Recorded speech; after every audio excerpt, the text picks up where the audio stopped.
Hello everyone, welcome back into this channel, and in this video I'll like to show you the way how to track your project on a Canva application by iOS or iPhone. So the first thing you have to do is just go open your Canva application.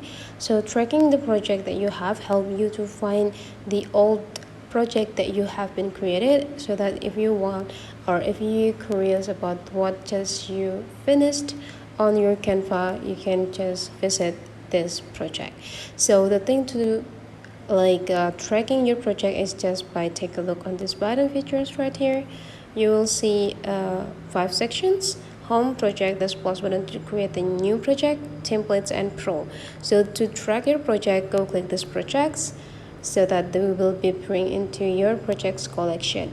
To make it easier, the Canva already give you these tools or features so that you can filter the project that you want to find. So let's say if you want to find the old project that you have, you can just go visit the state modified, and you can see that there will be an option. Either you want to find out the project that you just modified today, yesterday, last 30 days, even last 90 days, or last year.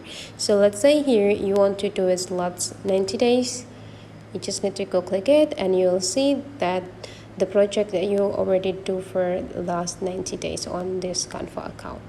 So if you want to find out another one, you just need to go back, filter into the anytime,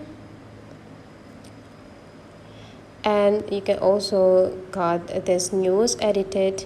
So you just need scrolling down, so you will find a lot of projects that you have been used or have been created or even finished on this Canva application.